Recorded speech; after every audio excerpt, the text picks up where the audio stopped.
You're live. Thank you. Good afternoon, everyone. Thank you all for joining us in one form or another. This will be our a scheduled council meeting, Thursday, April 23rd. We will meet via telecommunications pursuant to State of Rhode Island Executive Order 2025, dated April 15th, 2020. I'll let everyone know that the public, because of COVID-19 restrictions, the public is not invited into the meeting. We do have participants that will be participating in the meeting, and the public will be viewing it via either YouTube or the Facebook via Block Island Times. Those participating in the meeting today, beside myself, Ken Lacoste, will be Andre Boudreau, Second Warden, Martha Ball, Chris Willie, Sven Rissam, all councilpersons, Town Clerk Molly Fitzpatrick, Interim Town Manager Jim Kern, Town Solicitor Catherine Marola, EMA Directors Bill McComb, Peter Gemp, and Police Chief In Carlone, and Dr. Clark will be on, as well as incoming Dr. Tom Warkup. He'll be with us in a week or two. So all those persons will be able to take part in the meeting, and if need be, for the discussions.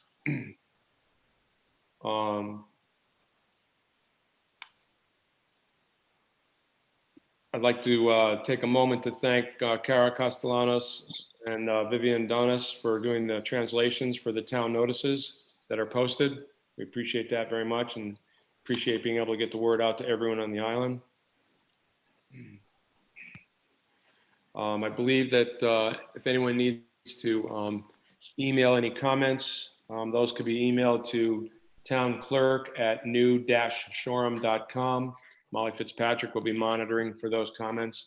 We do have a lot of information that has come in via letters and text messages and emails and whatnot. So we'll be going through a good amount of it today, but if there's anything else anyone thinks of, even if we don't get to your email that comes in this afternoon, we will be able to read it and get it from Molly. So the first item on the agenda is to discuss and act on next steps related to questionnaire circulated to local businesses. I'd like to thank Councilman Willie for and whomever for collating the answers. We have several pages worth of answers to 18 questions about the that was sent out relative to opening up the season when the time is appropriate during this pandemic. And they basically ranged anywhere from, what do you need to open? How many employees will you be having? Do you plan on visa employees? How do you plan on handling housing and et cetera? All kinds of questions along those lines. Does anyone want to start the discussion on these this afternoon? Chris Willie. Thanks, Ken. So regarding the questionnaire, I know we had a few stragglers that were sent around to us today as far as answers, but roughly, 35 to 40 or so businesses filled out the questionnaire. I want to mention that Jessica at the Tourism Council and Cindy at the Chamber of Commerce played a big role in formulating this and sending it out. Molly received all of these questionnaires. The businesses represented were hotels, inns, bed and breakfasts, real estate, retail, marinas, and then there was some miscellaneous services as well. The only business entity out here that I didn't see represented was the transportation, so meaning taxi cabs. But the purpose of this was so we can, so the council will start wrapping their head around formulating a plan to allow and manage how these businesses can move forward kind of in a strategic manner so they can be ready and able to open when that time comes. And that's a big win. I don't know when that's going to be. Right now, the state will dictate how these businesses are allowed to move forward with the state regulations. I think what we can focus the discussion on are what we're more strict than the state on, and that's specifically our Block Island quarantine order is stricter than the state. Rooming licenses we have suspended at the time, and then the off-island or commuting workforce is regulated as well. As you can see from the questionnaires, all these businesses, or the vast majority of these businesses, particularly the hotels and restaurants, even the marinas, need to use something along the lines of off-island trades, whether it's plumbers, electricians, HVAC, exhaust, fire alarm systems, you name it, they all need it at some point. And that I would envision as a, if we're going to talk about stages, as the first stage is allowing those entities to come out and work on the various businesses that need them, again, in a controlled manner. I'm not suggesting any timelines right now. I'm just saying, like, this is what has to happen, I think, from the questionnaires first. After that happens, then I think a lot of these entities will be able to entertain having employees come out, which is kind of attached to rooming licenses for some of them, not all of them, but some of them.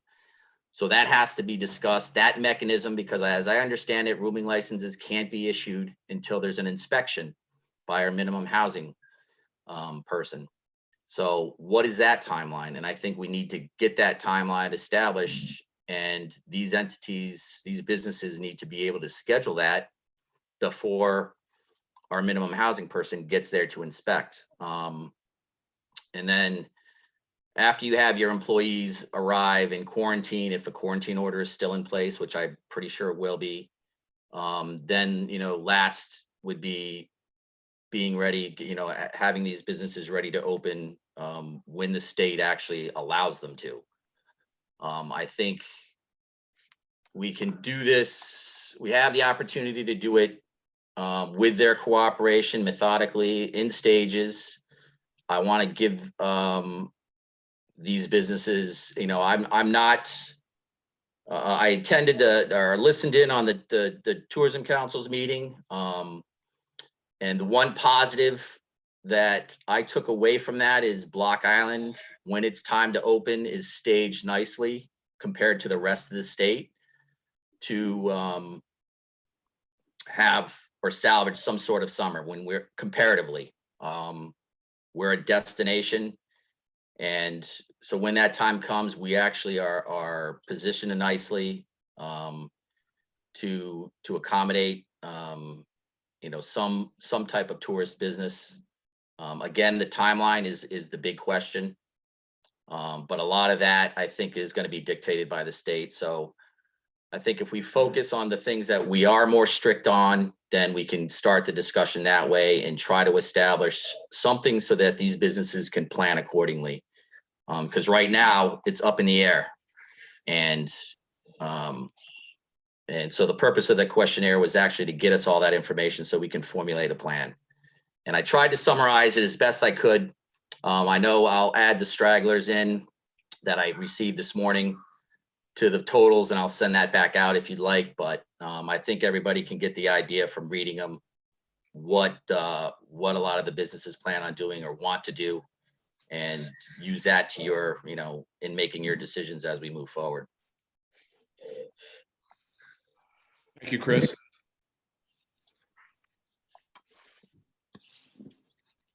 Any comments or suggestions? Other than that? This is Sven. I'd love to continue this conversation when we get to item number 5 in the agenda, because I think they tie in very nicely. And Chris, thanks a lot for doing the work, and to Jess and fielding it. So nice. Martha? I'm trying to find item number 5. I'm in the wrong place. What I did find, I read all of these this morning, and it seemed, and I was a little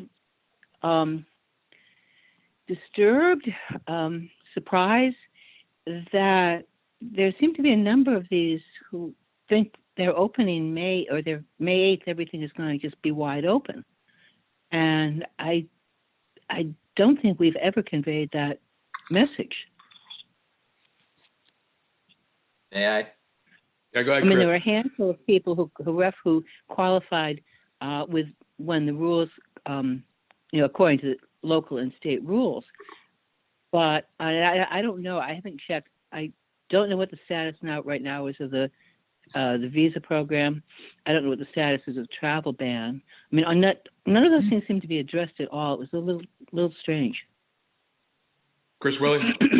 So Martha, I noticed the same thing, and I didn't really focus on that as much as I did on the majority of the entities did point out that they will be running in accordance to state and federal guidelines and restrictions. I could understand why it's a little shocking to see when you ask a business when they want to be open and they say, May 22nd, that they're being honest. That's when they want to be open. But I think the reality is they know that that might not be a possibility. And that has more to do with what the state is doing.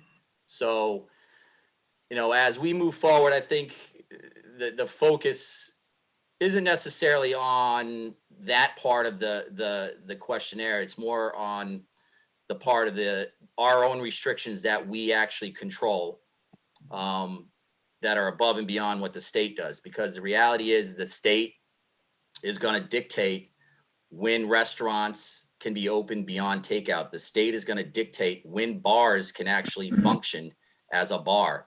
The state's going to dictate when boats from out of state can go to a marina and not quarantine. So I think my takeaway from all of this information was, okay, this gives us a framework to start working on so that we can enable these businesses, again, to be ready to open when that time comes. And that time is going to be dictated, I think, more by the state regulations than anything else. That the same thing is going to go for home rentals. If there's a quarantine order in place for out-of-state people, when that is lifted, then people can actually rent homes and enjoy the island instead of renting a home and having to stay in the home.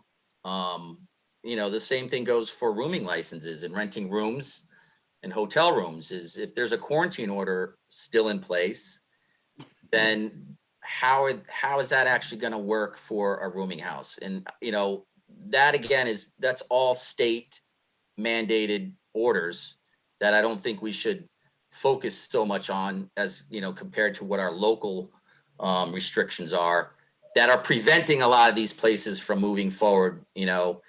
And I think we have the ability to do it in a methodical and staged process. And so we should start thinking about that. But the long and short of it is yes, the state's going to dictate when a lot of these businesses can actually open, but I'm not surprised by seeing when they wanted to open, because that's what we asked them. When do you want to open? They're not going to lie. It's going to be as early as possible. Chris. Yeah, but I want a brand new kitchen tomorrow. It's not going to happen.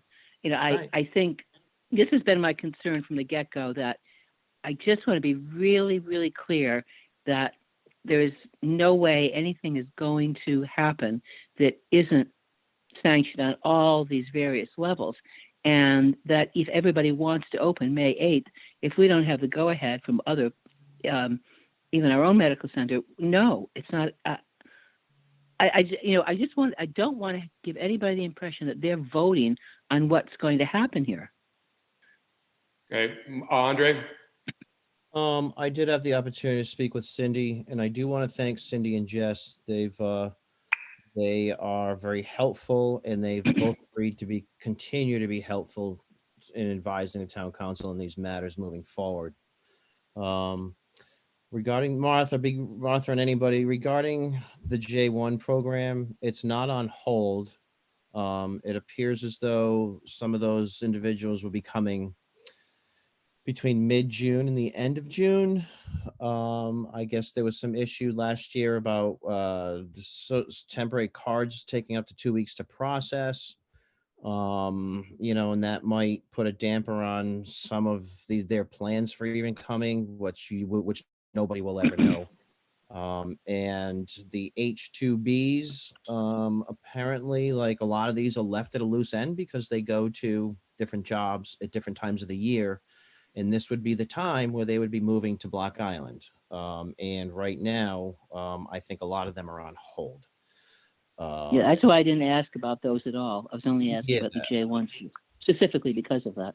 Might be even in limbo. I think, basically waiting to see what we're doing here. But it's not up to us. I'm sorry. Well, okay.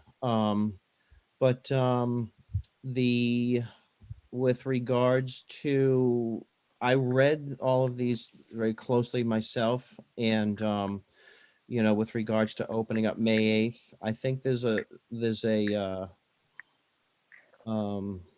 I think there's a what's the word I'm looking for? A strong desire to be able to plan by May 8th. I think some businesses have indicated that they would like to be able, if the state lifts these, various rules and whatnot, they would like to be able to start bringing some of that help here after May 8th to quarantine them for 2 weeks so that they would be up and ready to go roughly by the end of the month. That's kind of what I got out of that. But again, that's all. We don't have answers to that now, but I think this was a good initial discussion to start having before the May 8th timeframe. And that's it. Sven Rissom. Sven, you're muted. Later on in the meeting, for those that don't have it, we're going to be discussing some next steps. And Martha, I think we should bring this back up then. Chris's work and Jess and Cindy's is going to be very valuable. And the hope, to Andre's point, is we can get the businesses involved, real estate involved, all the entities, somewhat proactively, so they can sort of think through it and help out. And I look forward to discussing it then. So I think getting people involved and getting input is a really positive thing.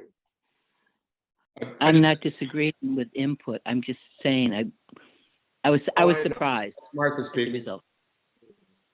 I was only saying I'm not.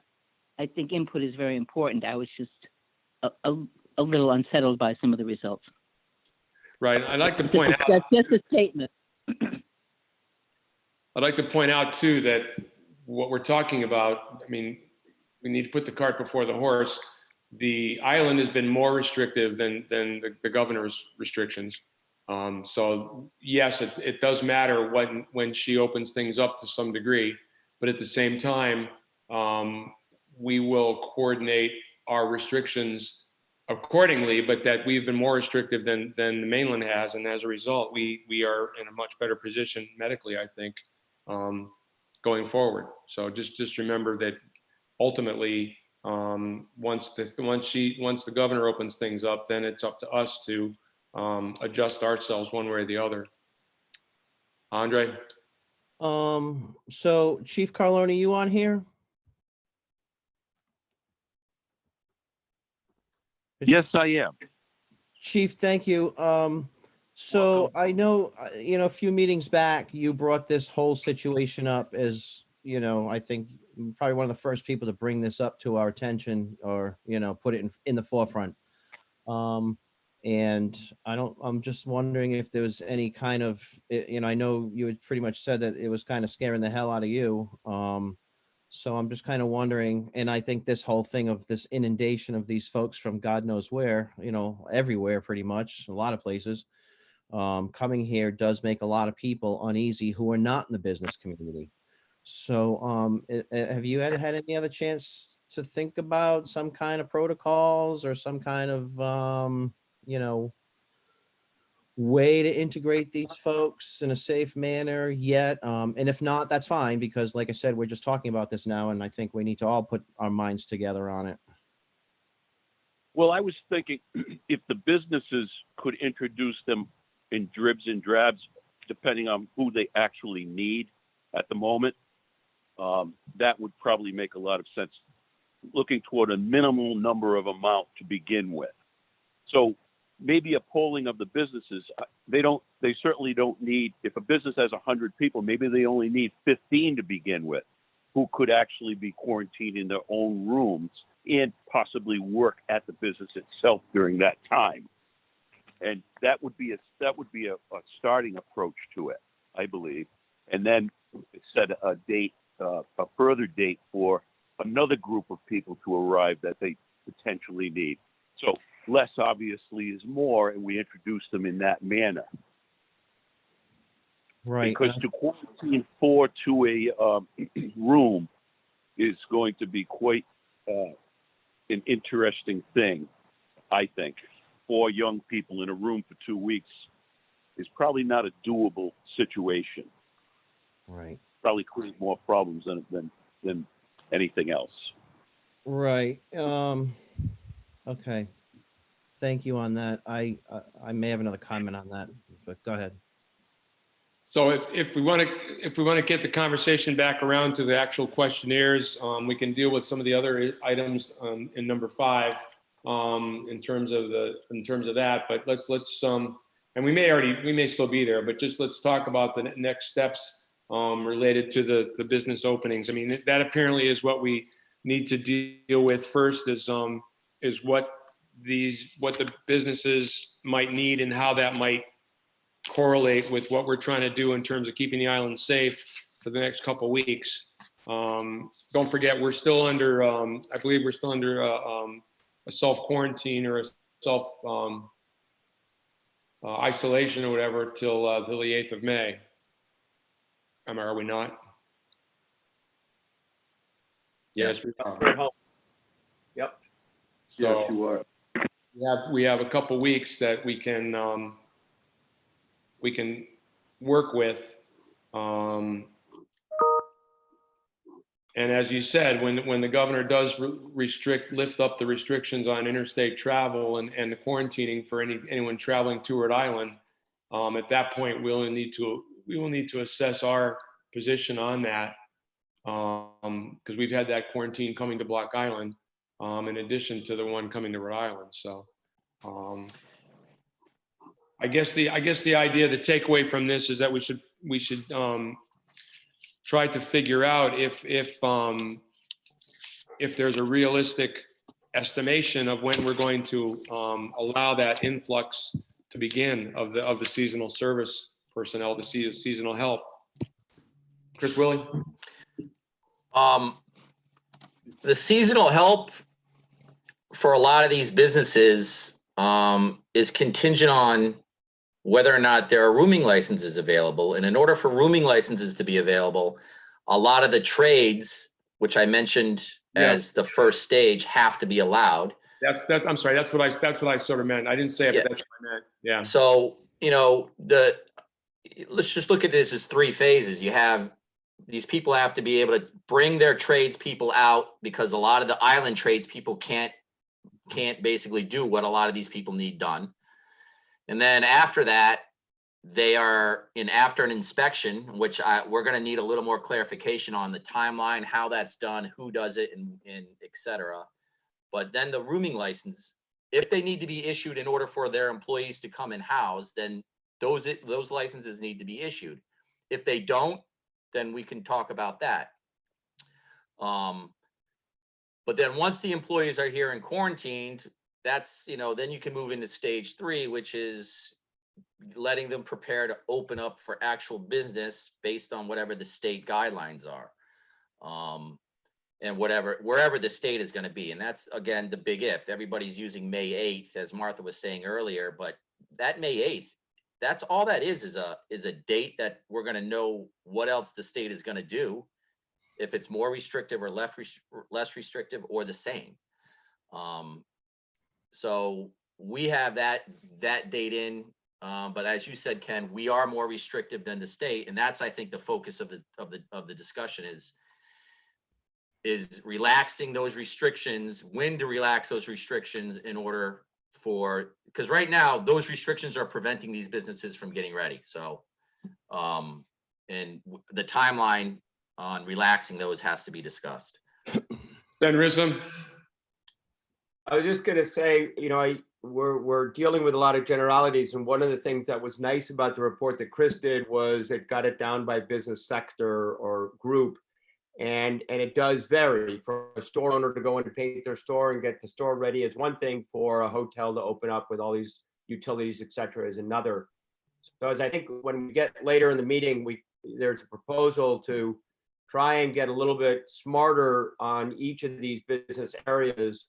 And I think we should do that, and get there as soon as we can in the agenda, because I think then we can start to get those restrictions, quarantines, et cetera, understood by each business sector.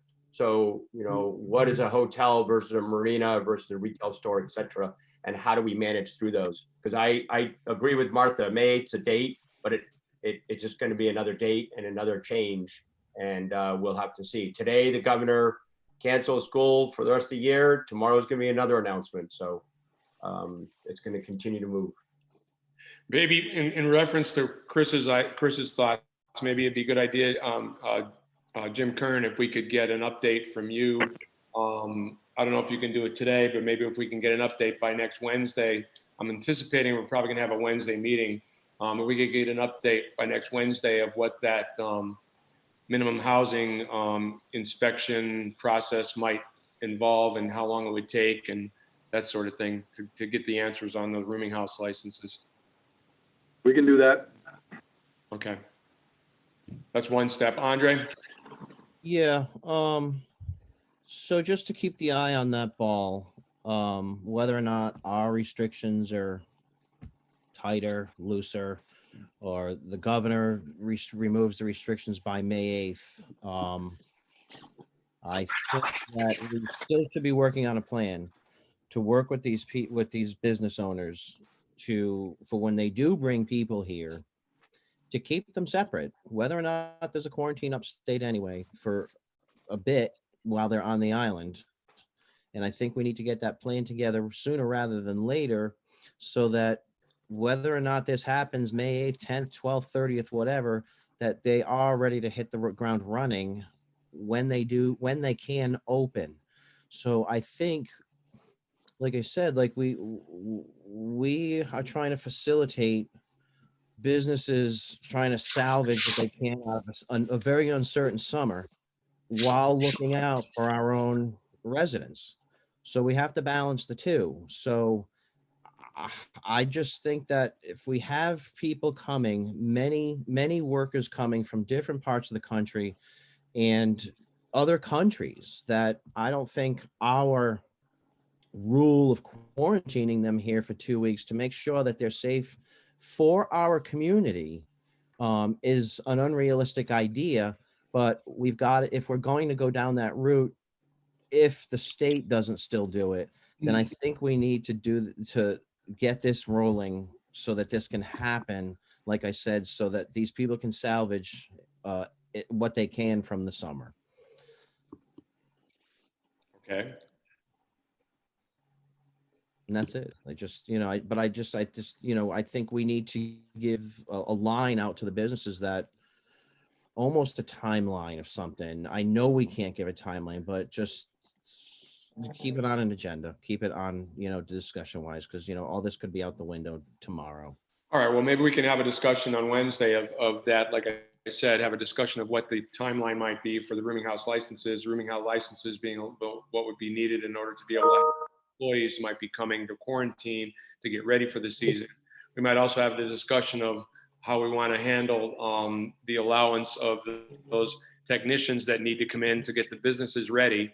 A couple of them mentioned, the cleaners, the electricians, the pile drivers, the plumbers, the awning people, that sort of thing. That might be one of those interim measures that we might have to talk about on Wednesday. Right, but maybe when, Andre, go ahead. could we tentatively ask maybe Jim and the chief and maybe the medical community to start thinking of like a quarantine plan for, you know, given, or, what the chief said, like, slowly adding employees, like, we can talk about it all we want today, but could we actually get an action plan that we could actually work on and look at for our next meeting? Would that be too much to ask, or at this moment, or, I mean, I'm just throwing it out there just to keep it rolling. All right, hold on, Chris. Sven? I guess if you want, Ken, we can jump to number 5, which is really a proposal to see if we can't get a number of our business groups to work with us. And if we give some parameters, Andre, which is exactly your point, hey, the quarantine is going to be in place. How do you deal with this? How do you, restaurants, hotels, retail stores, marinas, etc., how do you want to do it? And work with those groups because they know their business better than we ever will. And I think there's a frame, at least I proposed a framework to do that. And with medical community, minimum housing, all that restrictions and timing, because I think each business is going to be different, or each business type, and I think they know their business as well. So if you want, Ken, we can talk about it now, but I think we're sort of hedging around it, or we can wait. It's up to you. Chris Willie? I think it would be a good idea to give, I mean, all these businesses answered that gave us the questionnaire, sent the questionnaire back. All these businesses answered what their plan is for quarantine and how they intend to do it, if they intend to do it. So that information's already there. I think you could just forward it to Andre. I think you said the chief, Jim. We have all in the medical community, and have them take a look at it so they can formulate an opinion. I don't think we're the experts on this. I'm certainly not going to come up with a quarantine plan for a business that I know nothing about. No. And I think the business has already answered the question, and use that data that we have to move to Sven's item 4 or 5, implement it. But these entities already kind of gave us a framework of what they intend to do. So let's use that and get that information into the right hands, and then go from there. Andre, do you want to follow up on that? No, I just wanted to follow up, reinforce what Chris said, is we're not going to make up business plans for anybody, but we need to facilitate those as best as we can, and with the community in mind. That's all. Okay. Sven, you want to amend the agenda to go right into your item? Up to you. All right, we might as well, because we keep talking about going forward to. I'll make a motion to amend the agenda to deal with item number 5 at this time. Second. Seconded by Chris Willie. All those in favor? Aye. Andre? Yep, all good. Ben? So No, Sven. for everybody in the audience, I'm taking a vote. I vote yes. Yeah, I vote Martha? yes. Sorry. Martha? Yes. Okay, I vote aye. Motion carries. So now we'll go to item number 5. Sven, go ahead. So for everybody in the audience, and it's nice again, 70 people are here. I came up. Excuse me. I came up with an idea. So it is just one council member's idea, and proposed to knock it around. And the basic concept of this is that we as a community have done an amazing job of working together to maintain the health and safety of the community. And the town council put in a lot of regulations, but everybody's been really, really good, or the vast, vast majority of people have been really good. And with that, I think now as we start to think about and start to plan for the summer, Chris and really Cindy and Jess did a great job of getting information out, and Chris tabulated it. But now we've seen that actually the business sectors are very different. And I think with each business sector, there are certain aspects of the COVID world, if we want to use that, I call them parameters, that we're all going to have to be dealing with, given the governor or not. And let me give you an example. So employee housing, How are we dealing with that? The areas of the businesses, whether it's a store or a bakery or a real estate office, how does one think about social distancing? How do we start thinking about testing? How do we think about reduced mingling? You know, one of the discussions that the governor has come up with is having staff try and share shifts together so you don't have as many people mingling together. Another one is contact tracing. You know, do employees try and do tracing? Do we ask people to do some tracing? I don't know. I'm Mask. sorry, Sven, did you say contract or contact? Contact. Thank you. Contact tracing. Masks, you know, how do we require masks on the island at all times or indoors?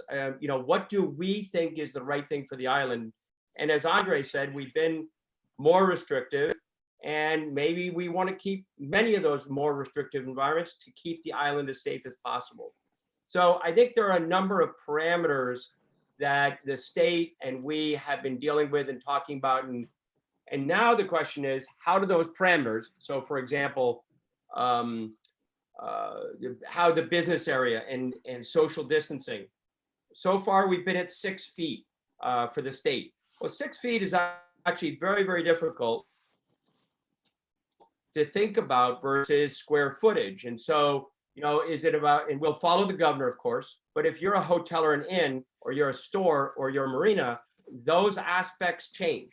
So my proposal is that we ask the business groups, communities, the chamber, the tourism council to work with us as groups. So for example, if we ask a number of hotels or all the hotels to get together and give us their, given the numbers that Chris has and all the data, but what is their plan for employee housing, given that you have to do some social distancing or some intermingling management? What would their plan be, assuming that, and again, based on the new doctor or Dr. Clark's ruling about testing, assuming that we have to test, how do we think through that? Contract tracing, masks, how do we deal with those masks? And I think we should go to each of the business sectors and work with them. We got a letter from Zena saying she wants to work with us. We got a letter from the Tourism Council, want to work with us. Many of the hotels want to work with us. Real estate agents have been very vocal. So I say we go to each of these groups with a list of these parameters. I propose some, there's probably more, and say, okay, restaurant bars, how do you deal with masks? Tourism Council is probably more on the marketing and the communication side, but chamber, how do we deal with it? Real estate agents, you know, we've not talked at all about virtual tours of houses. They haven't even been able to get into houses to do videotaping. So it would give everybody an ability to not worry about dates, but worry about process. Hey, we're going to do virtual tours. This is how people go into houses. This is how people leave houses. And it's not the council trying to dictate anything. It's listening to the businesses in order to meet health and safety parameters. So hopefully all the counselors have that. It's on ClerkBase, I believe. You don't, if you're in the audience, but it's just starting to try and leave a framework based on the data that Chris and Jess and Cindy put together to say, okay, how do we get engagement from the community about their expert areas so that we can make sure that the islands maintain health and safety? So hopefully that lays something out, and I'll let everybody else give comment. Chris Willie? So let's keep in mind that these businesses, and I see if I can phrase this the right way, these businesses that want to open, whether it's an inn, a hotel, restaurant, bar, what have you, they have a tremendous amount to lose if something goes sideways, okay? I am not going to sit and dictate to a bar or a restaurant or a hotel anything other than what they are required to do by the Department of Health or the state or the CDC or the Department of Business Regulation, because they have a lot more to lose than, let's say, the contractor that had, 3 or 4 people working on a job site last week, right? I think it's important to have all those entities, all the business entities engaged in a conversation. And a lot of those plans were already submitted. Some of them were very detailed, some of them weren't. But, going beyond, for the town council to go beyond what the state and the Department of Health and their own business regulators are going to mandate, I think is a slippery slope, only because, then it boils down to, what's enforceable. And I don't want to go down that road. I want to support these businesses and ask them to cooperate as we move forward. But I'm certainly not going to pass any type of mandate. Let's just say masks are required if the state isn't going to support it, because it becomes problematic, I think. But I think Sven, your point of keeping everybody engaged in the conversation is obviously important, and working with all these entities moving forward, particularly with how employees and staff from out of state coming to the island are handled, I think is of crucial importance. And from what I've read, most, if not, I'd say most, not all of them, but most of the businesses have a pretty good handle on it. And those that don't can certainly be assisted by either us or the chamber, the tourism councils, and some of the input from basically the experts that are in the business. And so moving forward, we know that I don't want to have to worry about it. And these people have a lot more to lose in what's already going to be a trying summer, because they screw up or something goes sideways, they don't operate. And that's huge. And I don't think they need the town breathing down their neck through that whole process. So I'll leave it at that. Hold on, Sven. Martha, do you want something to add? Yeah, I feel like we're talking as if these are all self-contained entities that don't impact anyone in one way, shape, or form or another. If one of these big businesses goes sideways, that's impacting a lot of people. That's not just touching them. And I feel like we've done a 180-degree shift here from we can't let anybody mow a lawn because of health, safety, and welfare to let's be sure everybody's open by some unknown date. And didn't the governor say yesterday we're supposed to wear masks? Yep. Indoors and outdoors. Sven, go ahead. No, I think we're hedging around the same thing. Just to be clear, though, I think the quarantine that we put on Block Island, and I'm glad we've done it, has kept everybody healthy and safe, but has definitely impacted the hotels, et cetera, as well as the rooming license. So, I mean, to some degree, we have stated some things about the businesses and restricted businesses. But I would love, again, repeating for a second, I would love to work with some of these businesses, some of these entities, and have them help us with how they want to best, to your point, bring people in. And if we can have phasing, to the chief's point, even better. But at this point right now, I feel like the more we can get the community involved, the better. How do you want to do that? If you want, I can quickly work with a few people on the council and we can reach out to groups. You've already seen a letter from a group of hotels. I don't quite know who was in that. I am pretty quick that restaurants, bars could get a group together. Clearly the real estate group has been writing, and I just think we need to hear from them because they know their business best. I mean, right now, we don't have a plan, or at least I don't know of any kind of plan or permitted ways of the real estate agents, once that people are able to come to the island, how they can start to operate. So I propose that we reach out to them and get them to form a group. Andre? Do that. Yeah, thanks, Martha. Thanks for bringing that up, or, bringing that to the forefront, because, it's exactly, how we have felt. We're mortified about opening up the island of contractors, yet we're sitting here discussing bringing hundreds of people from other places here. I don't think that we can avoid this conversation.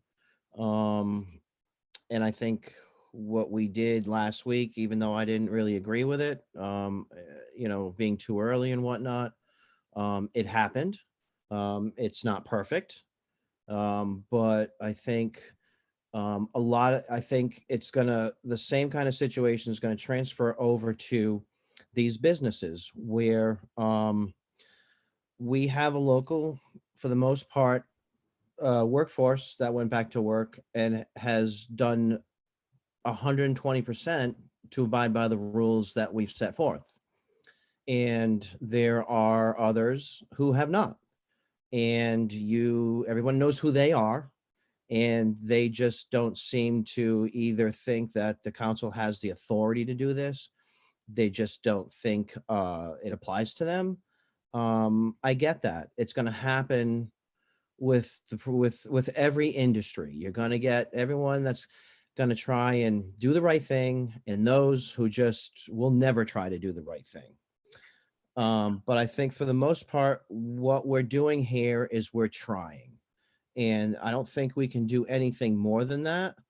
But I have spoken to many business owners, and yeah, they're definitely, like, some of the restaurants are like, how is my customer gonna eat soup with a mask on? Or my salad or whatever have you. I'm all on board with moving tables around and, and this and that, they're all on board. Everybody wants to try and make this work because these are their businesses. But, like I said, not everybody is going to comply with this. And I think by talking about this now, we are going to get ahead of it, and we will have more of a knowledge of what the businesses are doing, instead of having it be an absolute free for all when restrictions are lifted or not. So how I have felt through this whole thing since day one. I favored many restrictions, because I think what I've learned through this whole process is that we, as policymakers for the town, every time we go out there and open something up is a chance that we take. And what we have to decide is, how much of a chance are we going to take with the lives of the people who live in our town? Right now, I don't really have any tolerance or threshold for a lot of chance. I know some other people do. There's a lot of people that feel that they think that we should open the whole place up now, get the virus out here, and we'll be done with it. And I think that's not a very neighborly and very ignorant way to think, but that's our community. That's any community. You're going to have anybody thinking that way. So I'm willing to be flexible with helping, because these are businesses that honestly survive on summer help.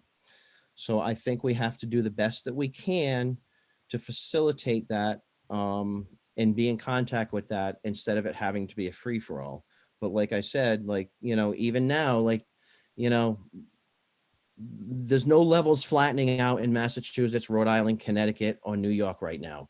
I think we're still in a very high danger zone, and we have to be vigilant, and we can't lose sight of the fact that this isn't over, and it's not going to be over anytime soon. And I'm not preaching any gloom and doom. I'm just reading what I'm, digesting what facts that I see out there. We could have social distancing all summer long. That would be a problem. So, but as for the topic of this discussion, I think any communication with the business owners is better than none at all, so we can move forward and be on top of it when the time comes and everything more people start coming. Chris Roy. I had a thought, but it's I'm gonna pass. It's not important. Okay, Sven Reason. Ken?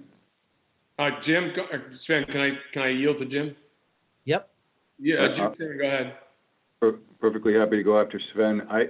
I'm typing up a document as just kind of a framework. I think any approach needs both components that we've been talking about. I agree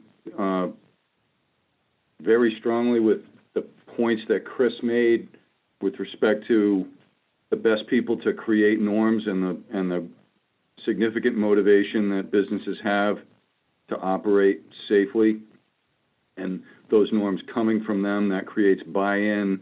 It produces a much better dynamic than town council and town staff refereeing and people feeling like they're being treated unfairly, and back to their much stronger motivation to do things in a way that results in them having a successful business. That's much stronger motivation than whether they're going to have to deal with some enforcement action.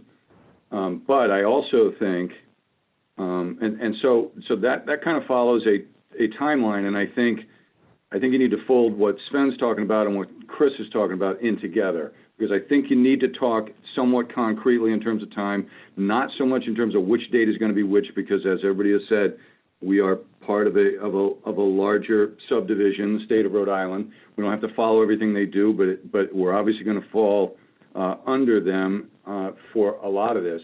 So I think when we do talk to the groups that Sven is talking about, you have something like level 5, where we were in March, where we allowed only essential workers. Level 4, where we went on April 15th, which was essential workers and small local. Level 3 allows trades to the island so they can prep businesses, minimum housing inspections being performed. That's what Chris was talking about. That's a prep process. That's not people actually coming and working in restaurants that do restaurant work. Level 2, as the state of Rhode Island removes restrictions, the town and the island is ready to allow people to come out. That's where we're dealing with licenses to boarding houses and business starting to operate at a very reduced activity level. And this is where Sven's parameters come into play. What are those parameters? What is the spacing? And that's better determined by them than for us. That's a restaurant. How far are the tables? How many people are allowed into a gift shop or liquor store or real estate office? How does the marina operate? I think most of those parameters come into level 2 and level 1. Finally, level 1, businesses operating under what some people around the country have called a new normal. That sounds to me something like 40% of a usual season. How that fits in, and there again, a lot of Sven's parameters work into it. How best to allow people into the building. Do you only get service if you're wearing a mask? But as we've said, you can't eat with a mask on. Most of those parameters come in level 2 and level 1, but I do think we want to give, when we sit down with a group of restaurateurs or inn owners or gift shop owners, that we need to also try to put a framework together that shows a sequencing so that people have something to apply it to. Otherwise, I think it's a really rather large, difficult conversation for people to even comprehend. Thanks. Thank you, Jim. Sven, go ahead.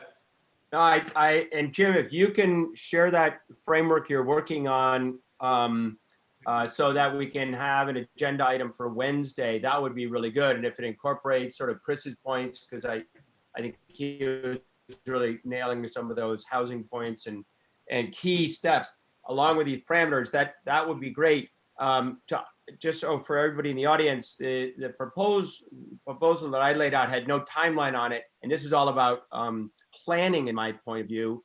And to Andre's comments, I think we need to continue to be vigilant, and you know, I think it'll be interesting as we as a communities, even if certain things are relaxed in the mainland, I don't know how the community will want to maintain our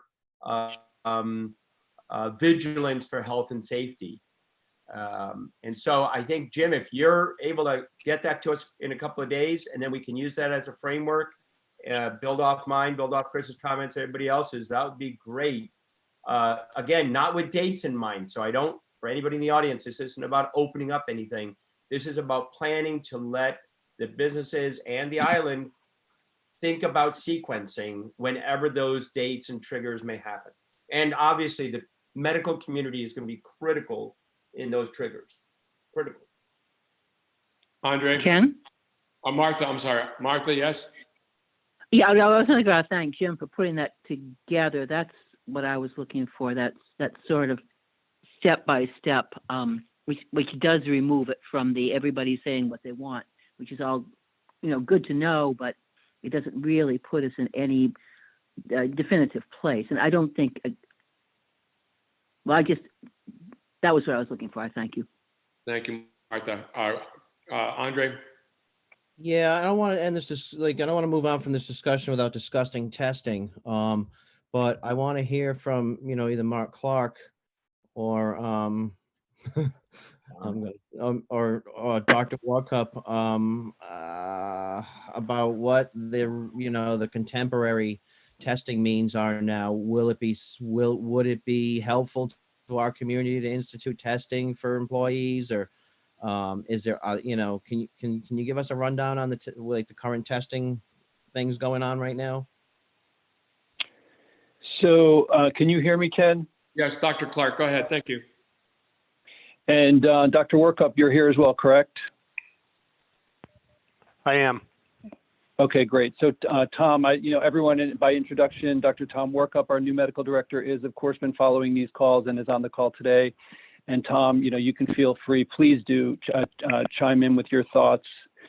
Tom and I have been communicating about all of the sort of the process that's been going on with the town council over the last, I don't know how many weeks now, and he's been following along as we've been developing. So the quick answer about testing is that, like everything else with COVID, this is evolving fairly rapidly. You're seeing across the country, antibody testing is beginning to take place on a more wide scale basis. However, the question about, it's called serology. This is antibody testing, looking to see if a person actually has antibodies to COVID. There is a huge amount of controversy in the scientific community right now about what it actually means in a clinical sense, and whether or not number one, are the assays reliable? And number two, do they confer reliable information about the immunity and the inability to be contagious is really what we're looking for. Is a person immune? Have they been exposed to the virus previously? And are they now immune and unable to transfer the virus? We, of course, with most diseases, we look for antibodies, and they're called convalescent antibodies, the ones that show that you've had this disease and now you've recovered. And in most cases, the logical assumption in the scientific community, it's not really an assumption, it's proven, is that once you've got convalescent antibodies, you, to a significant level, you are immune and you can't be carrying or transmitting that disease. The problem with COVID is that we do not have enough data to be able to determine what the antibodies actually mean. So it's common sense to think that it means that you're probably not contagious anymore. However, you need to know that this is still evolving on a day-to-day basis in the community. So I do think we're going to see more definitive guidelines from the federal government, from the CDC, on how they want us to be interpreting serology and that sort of testing as it becomes more widespread.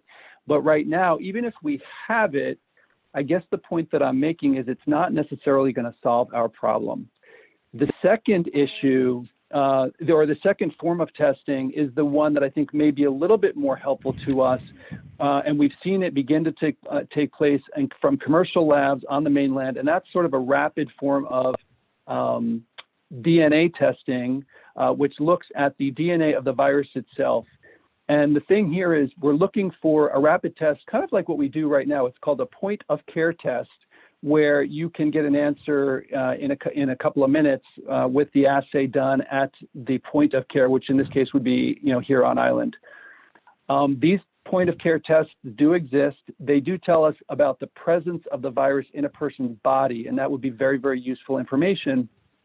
What we're needing is the availability of those tests on a widespread and economical basis so that we could actually, people have brought up the question, couldn't we just test everybody on island? We're not that many people.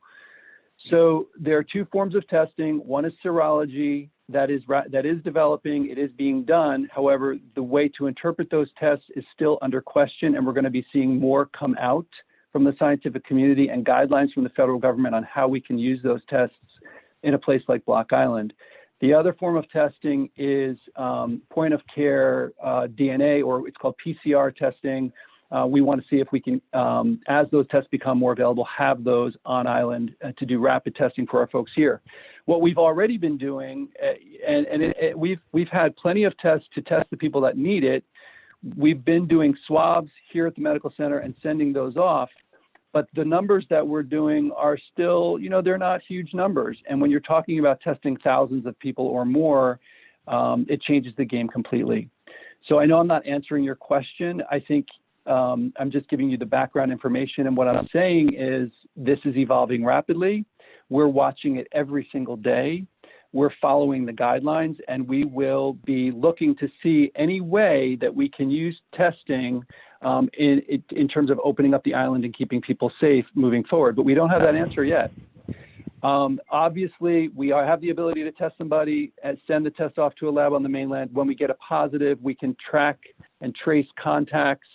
That's sort of the cat's already out of the bag when you're doing that, but that's really where we are with testing right now. I think the last thing I will say is that what we've said from the beginning is that the safest path, and this would be the safest path even as you begin to open things up, the safest path is to begin to, or to continue to reinforce behaviors that protect and diminish the possibility of transmission of virus from one person to another. If you are going to open up the island, and that is clearly your policy decisions, and Tom and I are here to give you as much medical information as we can, and clearly these are your decisions, but we'll give you the medical information. If you go down that route of beginning to open things up, testing is not going to save the day. It will be an adjunct. What is going to save the day, if anything, is reinforcing behaviors and creating situations where the possibility of rapid transmission from one person to another is put on hold. And so that goes back to all of the things we already know. So it's masks, it's distancing, and it is washing hands and washing surfaces. So that's all I've got to say on this for now. Tom, did you want to add anything or any other thoughts about that might be of use for the town council as they wrestle with these decisions? Sure, thank you. And I think Dr. Clark's spot on and very accurate in his statements. I think what I would add is that I agree with the council's discussion that it is likely a better practice to get together with the businesses to understand what their plans are, and maybe we can add in some best medical practices such as having wellness checks for the employees throughout the season as they interact with travelers and guests. We're going to have a process to monitor those individuals, checking for fever, checking for symptoms, and at first signs of symptoms to get them properly tested, and then decide how we're going to isolate them while they're a person under investigation. But I do think we're going to have a season-long plan.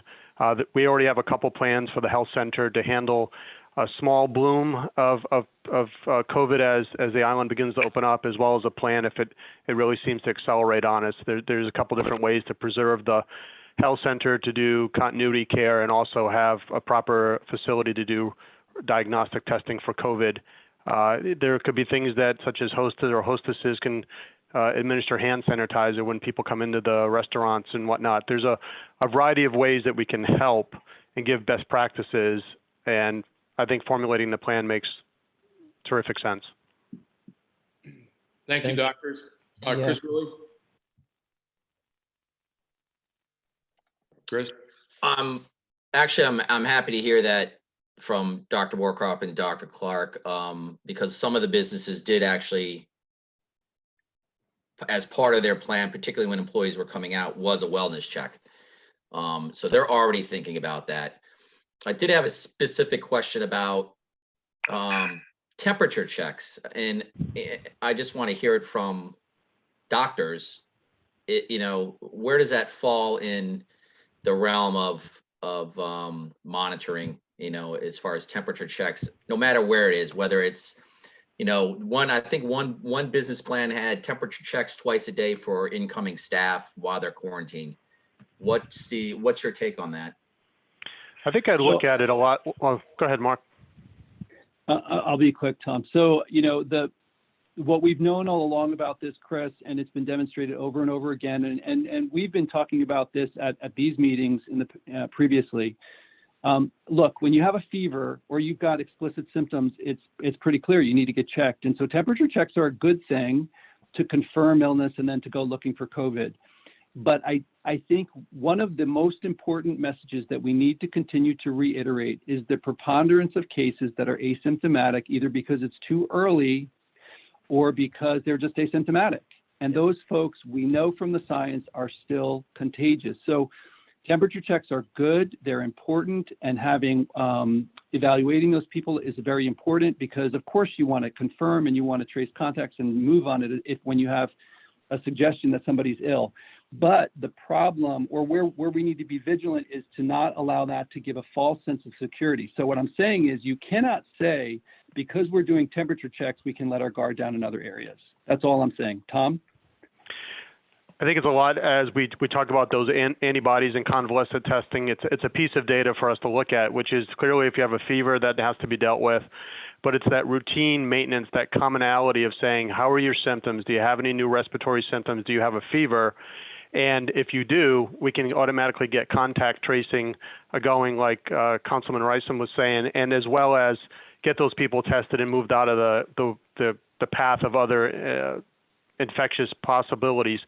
It's part of an overall plan. So it's typically what actually the nursing homes are doing here in North Carolina. They're getting checked twice a day, but the asymptomatic people are the ones that are the Trojan horse that we have to worry about. And that's where you have to put in the other parameters, such as masking and social isolation and hand sanitation. But it's a one data point that we can use, that if we find somebody in the community, we get them out of that social situation, get them tested and get them isolated. Thank you. Chris Willie? Thank you.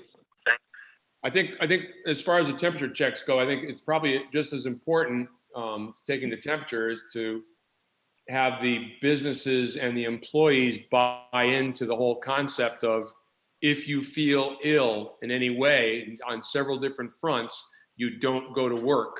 You stay home, you monitor your symptoms, you contact the medical center if it's serious enough. But we have to have a part of the new norm is going to be, if you feel sick, don't tough it out and go to work, because you may be a walking bomb and you're just spreading whatever you might have, whether it's a good thing, a normal summer cold, or whether it's the COVID-19.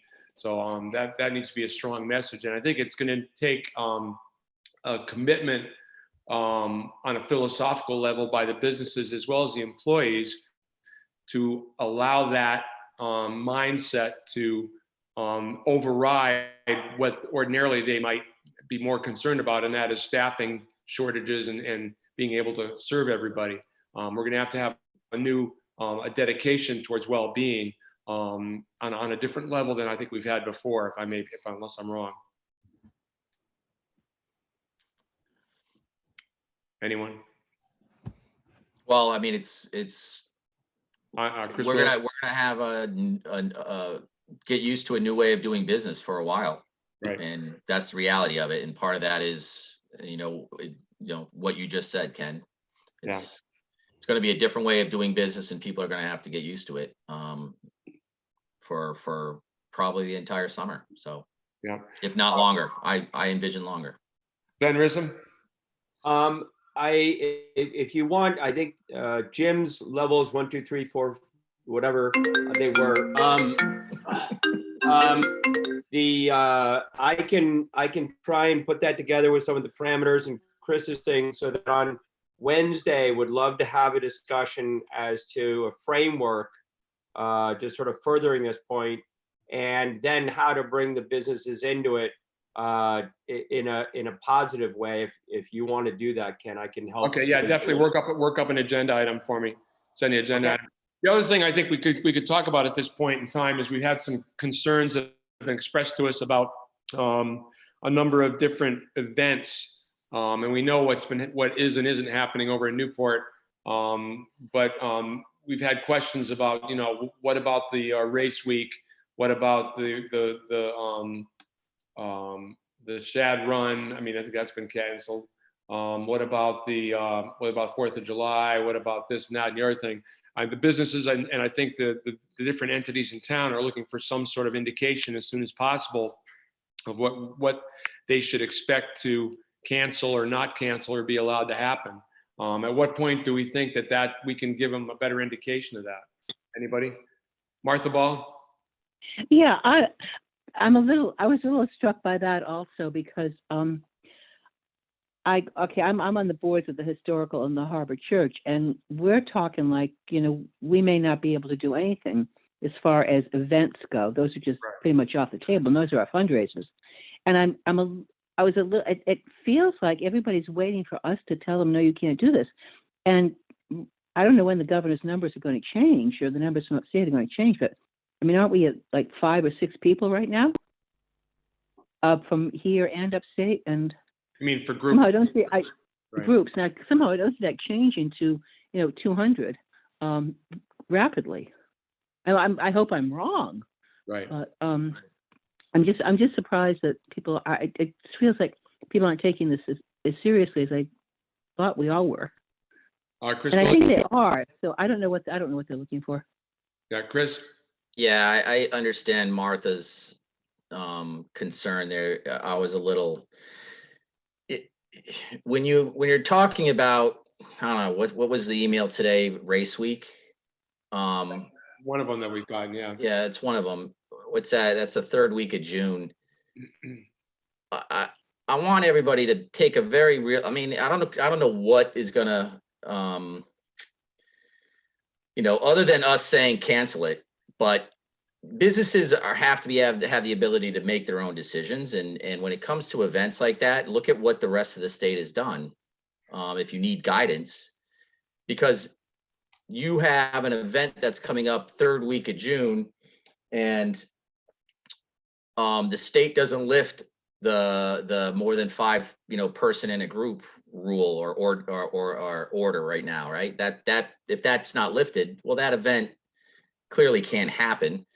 The other factor in that event is what the marinas are able to do. Right now, there's a mandatory quarantine for any out-of-state boats. Well, the majority of those boats are from out of state. If that rule is still in effect, then you can't have the event. So we're not in a position of telling them to cancel it, but take a really close look at what is going on in the state and what the other experts in this state are doing.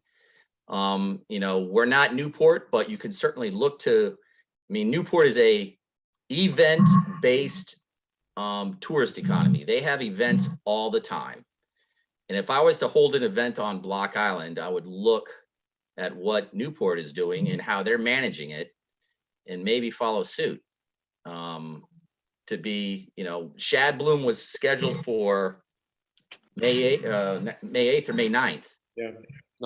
That's an easy call. The tougher calls, I think, are for events that are scheduled in July and August, obviously, but we don't, I think we have a race scheduled in August. I know there's Restaurant Week is scheduled sometime in June. I don't know what's going to happen with that. We also, don't forget, we also have special event licenses going out or may want to go out for large scale weddings, the 200-person wedding. Right. A lot of those have been canceled already, but. Right. And so it again, this goes back to the initial discussion. A lot of what these businesses and event planners can do is going to be based on what the state dictates. But have a very let's take a brutally honest, realistic approach to it. And it's going to be a tough summer as it is. And businesses out there certainly have to make their own decisions, and but they're going to follow what the state does, and as well as what we do locally. But when it comes to large events, I think the writing's on the wall. I don't think we have to sit here and tell you not to do it. Yeah. Sven Rissen?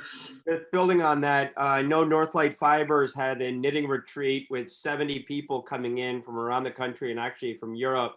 And 3 weeks ago, we delayed that, not canceled it, delayed it. And I think Race Week has the same problem where you've got many boats coming from Georgia or Florida or Texas or all over the place. And I think that we can't dictate, but it sure seems like you got people making reservations. I mean, it's a lot of planning, and that's my point, long-term planning. So I would look at Newport and I'd look at other events around the state, and everything seems to be canceled for June or delayed. Yeah. Molly, do you have something for us? No, I don't have anything specific on this particular event license point, except that the emergency ordinance does suspend special event licenses, so none are allowed at this point. I think you would have to make an amendment to that ordinance to allow them. That Well, would be a none question are for none Kathy. are allowed for the period of the ordinance, right? Exactly, yeah. So, I mean, but if someone sent in an application for the middle of June, the middle of July,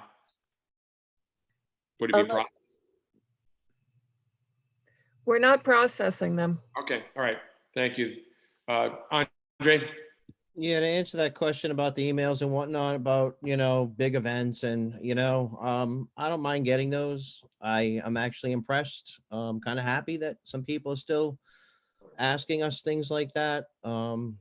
It just shows that, they respect the opinion of the town council, and I don't mind that. I'll answer them. I think, we talk about, large events, the weddings, and Sven, you got your knitting event, but what's on my mind is school graduation, and I think that's on the mind of a lot of the people who live here now. So I mean, we don't know where that's going to be right now, but those are all of our kids. So we're going to be, we don't know. We have the kids in the senior class, and we don't know. And I think I can say to the people who've asked these questions, we simply just do not know. But, I think that's, by asking us, shows people still have a little faith in their government. And I don't mind that right about now. Didn't the governor sort of insinuate that the graduations and the proms and all those things were canceled this year? She said they were going to do something special on TV and whatever, So. Yeah, she did say that, but I mean, the Block Island School, there's 12 of us. There's 12 of them. I mean, I know there's some parents out there right now who are trying to figure out something we could do at some point. Maybe it could be out there. It's such a wonderful community event every single year. It's a bummer. It's a real big bummer for the kids this year. Yeah. It's a challenge to be creative. There's a way to do something. Exactly, It's Martha. like everything. I was trying to say that, Martha. Thank you for pulling those words out of my mouth. We'll figure something out. The kids will never forget. Sven Riesen? I was just going to say, it can be later too. I mean, having that event in June, July, it may not be the perfect timing, but I'm sure they'll get creative. They're a creative group. Yeah. Okay. Anything else on this item at the moment? I think we've come up with ideas we want to talk about and get some agenda items going for Wednesday. Do we have an update from town manager? Well, that's next item on the agenda if we're done with this one. Let's move to item number 2 then. Discuss and act on timetable for resumption of town council meeting schedule and routine business. As I said, I'm planning on having a meeting on Wednesday, if y'all concur. And then our next regular meeting would be the 4th, which is Monday. So I don't see any reason to, we can probably just go ahead and schedule those 2, can we not? I'm fine with that. I'm fine. Looks like I got some nods. Martha, do I hear you nodding? Sure. Yes, you hear me nodding. Thank you. Okay. Any other discussion on a timetable on that? I don't know if we have taken any more action than that. So So next item on the agenda, receive an update from interim town manager on town operations. Jim, do you have anything for us here? Let me unmute. I expect this is intended, and I won't make it real long, but I got one thing before I get into the employment or the employee status, the status of the people that work for in-town offices. The registration system that Jen Brady and Mark Tilson and others set up has worked well, and I want to let people know there were 160. What we, everybody on the council understands the distinctions, and I think most people listening, 160 in the worker category, and about 16. This is number of applications over the period since Monday when we started. 16 in the essential worker category, and as Andre said, not perfect, but it seemed to accomplish the objective, and that was to let people know we were looking at it, and also to be able to keep track, to help people keep track, including us. And I guess I would say that is due in large part to the positive attitude of the people that live here and work here, and I think should inform our considerations as we try to plot the next 4, 5, 6, 7, 8, 9, 10 weeks, whatever it turns out to be.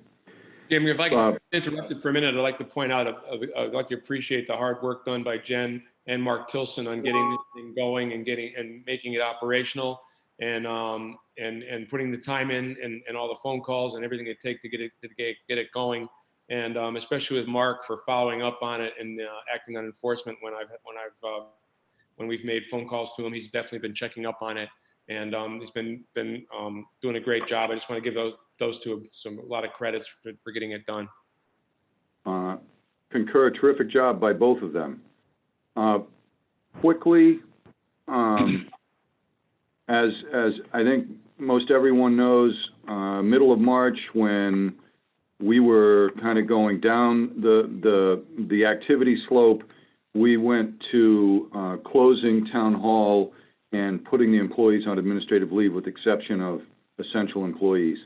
Similar to my previous discussion, I've identified 4 levels of employee attendance, if you will, and I'm proposing our ordinance calls for the first warden and myself to make changes as necessary.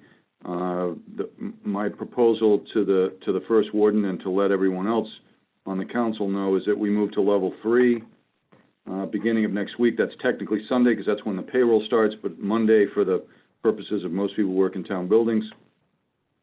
Buildings would remain closed.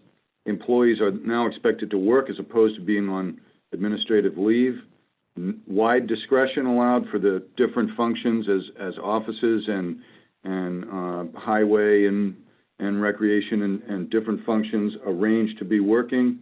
Number of federal programs, including 2 weeks of sick time and other time afforded to people with children at home. Some other characteristics quickly.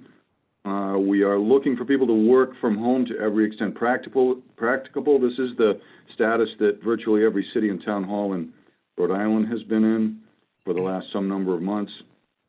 So I've listened to some of the discussions on the calls that I participate in.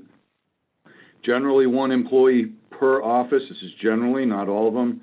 Rest work from home completely. One of the difficulties, as everyone knows, on Block Island is work from home is made more difficult. This would depend on capabilities. Employees can discharge time without the typical justification, work in shifts, work outside at the harbor, at your other places of work, isolate in offices. A quarantine would still be required, as we know, so you would have to accommodate that requirement. If you go off island, you'd still have to quarantine, take work home, etc. 5 more things, or 3 more things quickly. Policy in the building, we're going to go to extra cleaning every night. Face mask would be required to be worn in common areas. Remember, the building is not open to the public. We're talking about employees. We have hand sanitizer on order, and it's coming in Monday or Tuesday. We'll provide more wipes. We'll provide more PPE, which is to say masks and gloves, so that we can function here. I don't necessarily expect there to be a large number of people in the building, because remember, we're trying to work from home, but we are trying to get to the next level to support everything we've been talking about here, to support as the town moves in whatever direction this takes us. We want to be in a work status, and I don't think I'm telling anybody anything they don't know.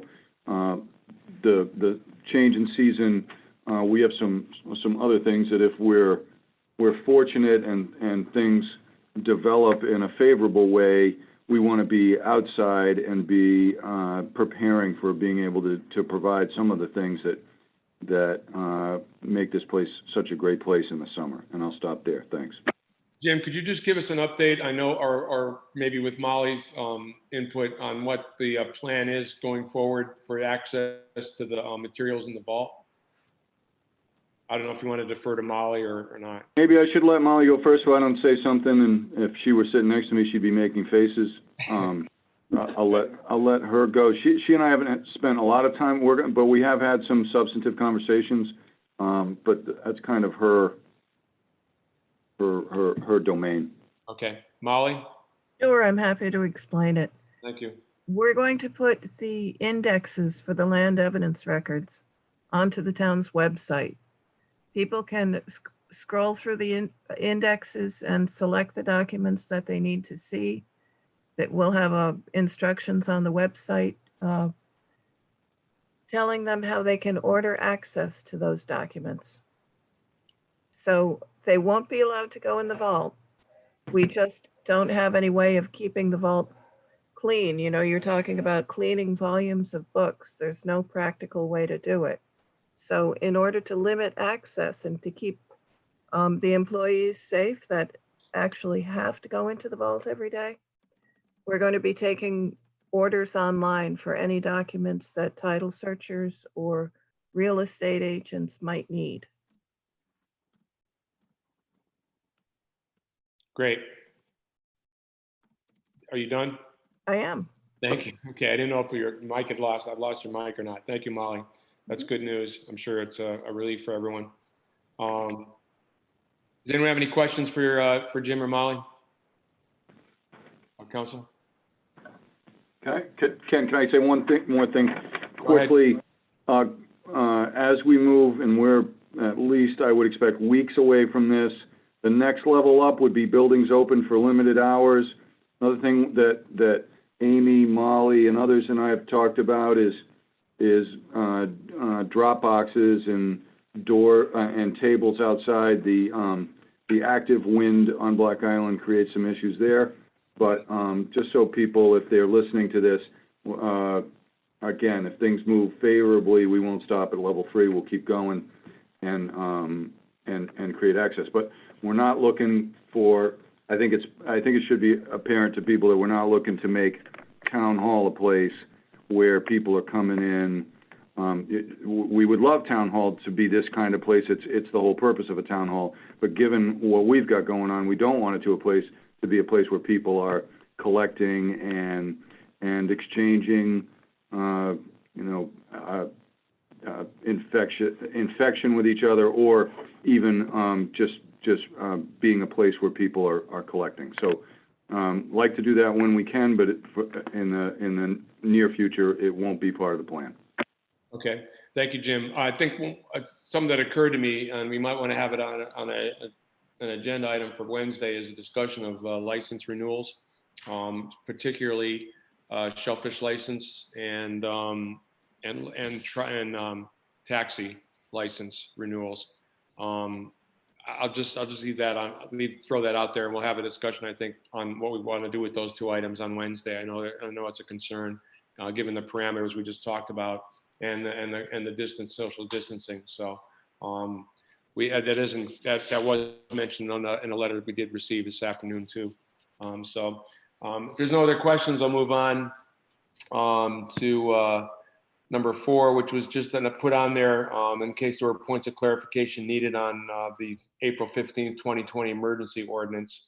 I know we've had a lot of questions about, we've gotten a lot of phone calls about, well, can I do this or can I do that, or what can't I do? We've tried to refer folks to the ordinance itself and interpret it when necessary. Sven, thank you for preparing that frequently asked questions. I think that's going to be posted if it hasn't been already. Has been. And like I said, there's certain restrictions that are definitely in place, and we can try to be flexible within the law, but that still for the near future, the short-term near future, we have to keep things buttoned down for the most part. Does anyone have any questions or comments on this item? I do, Ken, sorry. Go ahead, Andre. I lost your video, but go ahead. Yeah, I had to reset. I had to get on my kid's jetpack. I lost my internet connection. So Kathy Marola, are you there? Yes, I am. Thank you. So can you just please confirm one more time the essential personnel business? I thought I was under the impression that essential personnel can leave the island and come back and not have to quarantine, but they got to be leaving the island to do essential business. Could you talk a little bit on that? Sure. The essential activities refers to who can come to the island to do things. And that list is in the ordinance, which is available on the town's website. There are strict limitations on that. And if you're coming to the island for purposes of performing an essential activity, you have to register. You have to only go to the location on the island where the job site is, where the essential activity is going to be engaged in, and then back to the ferry or airport. They have to wear face masks, hand washing, and have hand sanitizer readily available. They have to maintain a daily log of personal contacts and social distancing and the CDC and Rhode Island Department of Health guidelines. They have to follow those. Okay. What about essential personnel leaving Block Island? Well, when they leave the island, in other words, they've come here for an activity that the town has deemed essential. They leave the island, they can only go right from the job site directly to the ferry or airport, cannot stop in between. Right, but like essential personnel leaving Block Island. From Block Island, like essential personnel that live on Block Island is the question, right, Andre? Yeah, and then they leave and they come back. When they come back, if they're not engaged in an essential activity when they come back, they have to quarantine in place. Okay. Yeah. So to be clear, somebody here is an essential person. They go to the mainland and they go for official business, so to speak, and then they come back. And then they're quarantining in place, or they don't have to quarantine? They should be quarantining except for what they have to do to conduct the essential activity. All right, thank you. Thank you. So basically, if you leave here and you're an essential person, you're quote essential. You're not really supposed to be leaving here unless you're conducting your essential business over there. Am I correct? Well, that's the amended ordinance doesn't talk in terms of personnel. It talks in terms of activities. Okay. So if you leave the island for any reason and you come back, you have to start with the proposition that you have to quarantine for 2 weeks. However, if you're if you have to engage in an essential activity during those 2 weeks, you may go to that activity, but you have to go back to your quarantine place. Okay. Thank you. Thanks for the clarification. Any other questions or comments? All right, we are going to be going into a. Go ahead, Bill McComb. Yes, Bill McComb. Yeah, can I just I didn't know which time I brought this up. Can I just give you a heads up on the ferry schedule? That'd be great. There's going to be Sure. There's going to be official announcement made tomorrow that the current ferry schedule, which is the one boat a day with the exception of Mondays and Thursdays, which is posted till May 3rd, will be extended until May 10th. That same schedule. During that time, they'll reassess the ridership and work with the town to put a schedule out for after the 10th. So whether it continues with one boat or whether it's increased, that will all be based on ridership and so forth. Great. Thank you, Bill. Thank you for that update. You're welcome. Hey, this is Martha. I've got a question. Go ahead, Martha. I don't know if this has come up or not. There was a question about cleaners going into houses. I think we all got a letter from someone about an older person who needed cleaning done. Was that something that was able to be clarified? Jim, do you have any idea? I do recall this this communication, Martha, but with the little circuit of us that generally weigh in, I don't know where it actually ended up. There's some of the extra credit questions have gone from Ken to me to Kathy or in some other order, and I'm not sure where this one was, where it ended up. And I couldn't remember myself if cleaning, I know house checking was in, and I thought cleaning was in. Cleaning, house checking is only outside, and this was, I thought this fell under the blanket of health and welfare. Did Maybe Kathy have something? So you have two categories of activities. One are essential activities and one are work activities that you can engage in if you come to the island after you quarantine. In the list that the council has adopted, house cleaning is not one of those activities. In either group. Correct. That was my recollection, but to Martha, I don't think I actually responded. Okay, is there any way that we can restrict this for cases that, like the one described in the letter we received, which was an older person who needed her house cleaned and routinely has somebody else do it? Yes. That seemed a really like a no-brainer to do, but it clearly wasn't in our. To me, it wasn't in our ordinance. And I didn't. This is why I always want a little more latitude in that ordinance and exists. But well, I think you did. If I may, Ken, I think you did discuss it. There was some concern about going house to house, but in order to change it, as everybody knows, we want to queue it up for next Wednesday, if you want to put it in. And then you need to figure out which one it is, whether it's in the work group or in the essential group. I expect you're talking about a work group. Work group, not essential. Yes, work group. Yeah, I do. I think it's important.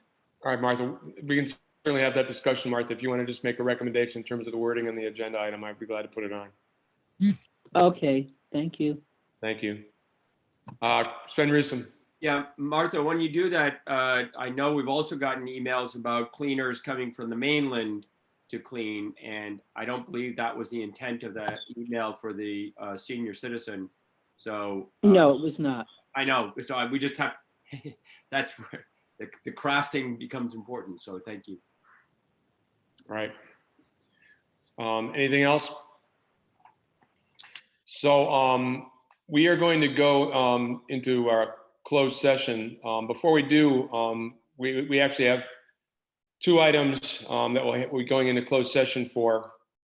One of them is to receive and act on updates regarding Champlin's Realty Associates versus Paulie Lamott et al. So consolidated with the Town of Nishoram versus Coastal Resource Management Council in the state of Rhode Island. And this will be going into closed session pursuant to Rhode Island General Law 42465A2 for discussions pertaining to litigation. And also we'll receive and act on updates regarding Rhode Island Fast Ferry pursuant to Rhode Island General Law 42465A2 for discussions pertaining to litigation. After we go into closed session, when we come out of closed session, we will then be opening up the open session on the Zoom. So while we're in closed session, anyone wanting to stick around, you'll be in a holding room, a holding pattern. When we do come out of closed session, the only thing that we might possibly do is make an announcement as to whether or not there was a vote taken. Any vote taken will, if we do take a vote, one way or the other, it will be announced, and we'll let the paper know so that it can be properly reported on. But if you're anticipating you want the information sooner, you can wait around in the holding pattern until we come out of closed session and receive the information directly. So we will be going into a, before we do that though, I'd like to ask Catherine Marola if there's any updates that she can give publicly concerning the two closed session items, executive session items.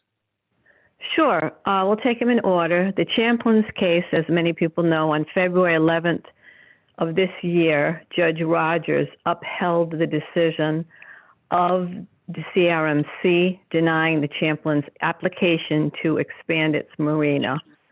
At this point, counsel to the land trust has submitted an appropriate judgment for entry. Once the judgment enters, and it hasn't entered yet, things are a little slower, acting more slowly, as you can imagine, in the courts because they have been closed.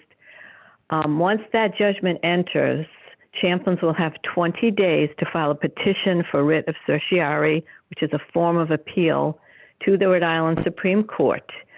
We have been given the indication that will probably occur. So that is what I have to say on Champlins. On Fast Ferry, what I can tell you is that on January 30th, 2020 of this year, the Army Corps of Engineers issued a decision denying Ballard's Wharf Marina application to construct the proposed docking facility, which would have replaced the current Ballard's Wharf Marina and extended out beyond the Red Breakwater. Ballard's did not inform CRMC or the town, neither did Fast Ferry, of this decision. We learned about it through a federal information request, FOIA request. That's why I'm announcing it now, even though the decision is dated January 30th.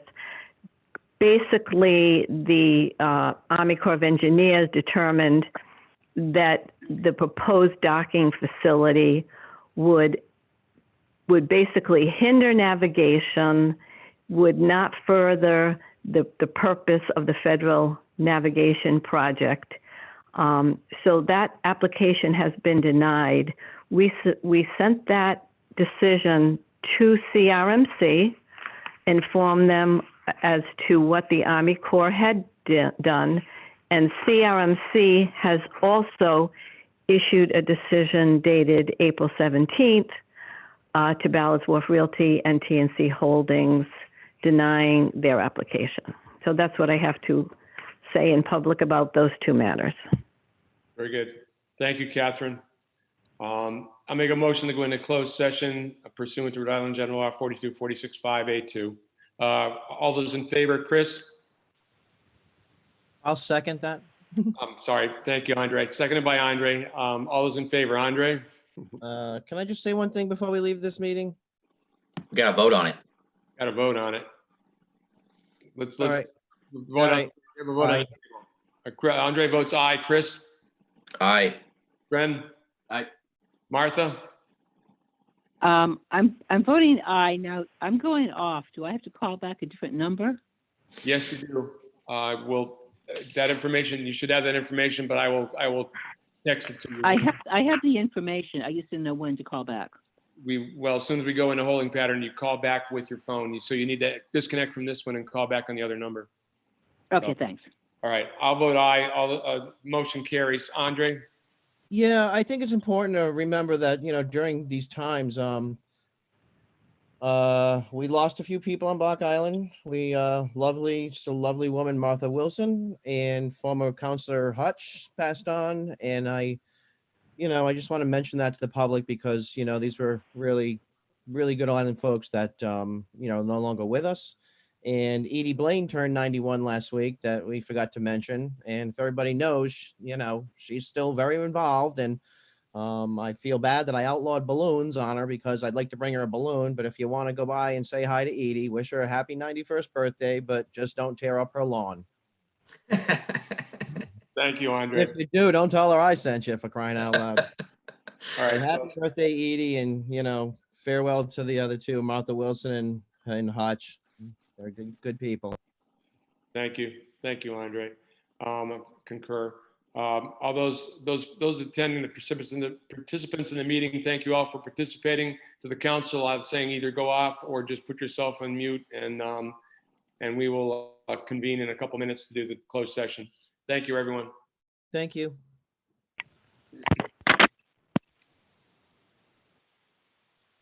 15, right?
All good.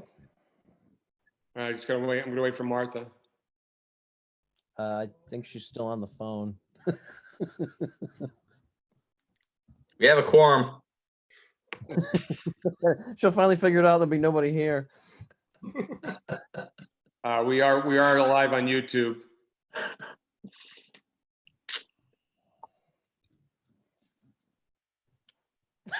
Everybody quiet down. I'll give her a call. Well, I think she's trying to get into the meeting on her phone. She's stuck in the she's stuck in, she's Hi, stuck in the Molly. grass, stuck in the grass again. I'm just waiting for Molly. Martha, Molly. Am I back in yet? There you Yeah, go, Martha. Martha. Thank you. Yeah, it took a All few right. tries. We're back in open session. In an open session, I will make an announcement that no motions were made, no votes were taken in closed session on either item. I'll make a motion to adjourn this meeting. Second. Seconded by Andre. All those in favor, Chris? Aye. Andre? Aye. Sven? Aye. Martha? Aye. I vote aye. Motion unanimous to adjourn. This meeting is adjourned. Thank you all. Thank you. Take care. Thank you. Good night. But just to confirm, we're meeting again.